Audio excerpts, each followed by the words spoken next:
Sandro Matoso, seu professor de História, diretamente aqui do Dicas e Revisão, trazendo aí os tópicos que mais costumam cair nas provas de vestibulares desse Brasil. Aqui em homenagem à galera do Poço da Draga, uma expressão do nosso patrimônio material e imaterial é o pulo da ponte. Mas não, hoje não vou falar do pulo da ponte, vou falar do pulo do gato, o melhor pra você.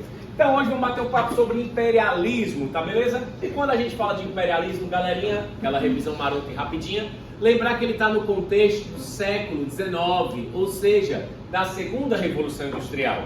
E aquela segunda Revolução Industrial é justamente a que vai ter ali o capitalismo monopolista financeiro. Lembra daquele ciclo sem fim em que eu produzo, eu vou então produzindo, eu vendo, vendendo eu acumulo capital, acumulando capital eu invisto em pesquisa, essa pesquisa me dá uma nova tecnologia, essa nova tecnologia é aplicada no processo produtivo, eu passo a produzir mais, consequentemente eu vendo mais, vendendo mais eu acumulo mais capital, acumulando mais capital eu vou investir.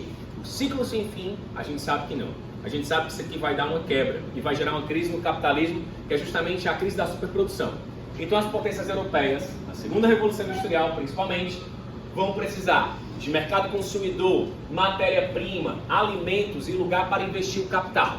Europa saturada, qual vai ser então agora a esperança desse povo? África e Ásia. Por que não é a América, teacher? Não é a América, porque a América está no seu processo de independência e os Estados Unidos estão ali de olho, manipulando pela política da doutrina Monroe e do Big Stick. Ai, para. Exatamente, beleza? Então fica de olho porque as potências europeias, para fortalecerem seu poder político, econômico, eles estão em busca de recursos estratégicos desses países, dessas regiões. Filezinho, então vem pra cá. Para esse processo de dominação, eu preciso de uma justificativa também. Ora, assim como na questão dos Estados Unidos do século XIX e a expansão territorial, a marcha para o oeste, precisa de uma justificativa que é o quê? Que é o destino manifesto.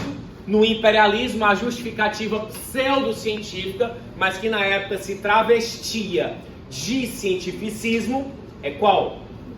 Missão civilizadora. Então vai lembrar do Kipling, vai lembrar do Spencer. O Kipling vai dizer, o fardo do homem branco é um fardo para o homem branco europeu levar a civilização, levar a cultura para o antro da barbárie, que é a África e que é a Ásia. Beleza? Então olha só, a missão civilizadora é carregada de um pseudo, ou seja, de um cientificismo. Ela vai promover um domínio cultural, ou seja, eu domino a língua, eu domino o costume, eu domino ali todas aquelas expressões daquelas identidades. Isso vai enfraquecer aquele povo.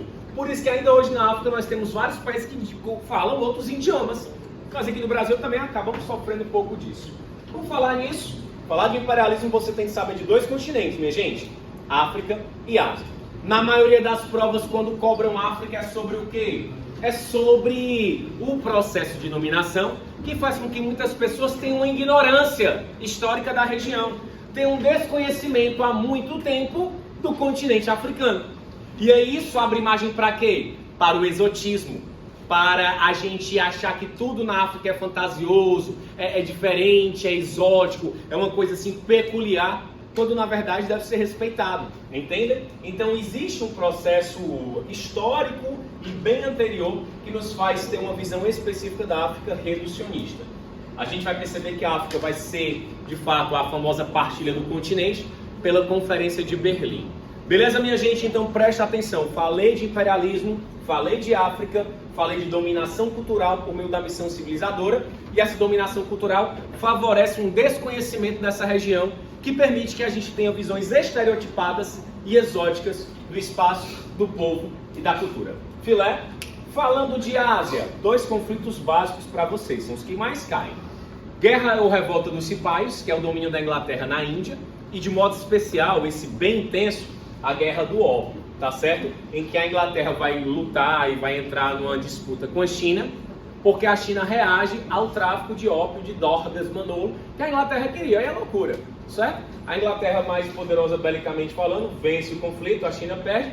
Prestem atenção, o vestibular um pouquinho mais conteudista, ele gosta de trazer sobre isso, mas o vestibular contextualizado também pode trazer para você o Tratado de Nanquim, dizendo o que ele estabelece. E o Tratado de Nanquim, ele literalmente escancara a China e faz com que a China passe agora a ter um assédio do Ocidente. Por exemplo, Break Up. I hope you break. Ai, que música linda. Bota aí pra gente escutar, você que tá apaixonado. Gente do céu, abertura de 5 portos da região, o fim do sistema fiscalizador e a entrega de Hong Kong para a Inglaterra durante um bom período. Show de bola? Então, falou de imperialismo, lembrar disso. Estamos no contexto histórico inseridos na segunda Revolução Industrial. Olha a música tocando, dizendo que isso é um sinal da sua aprovação. Que coisa maravilhosa! Estamos falando da missão civilizadora e do domínio cultural, é o pressuposto teórico, e da África e da Ásia. Falando principalmente da África do quê? Dessa ignorância da região, da partida do continente.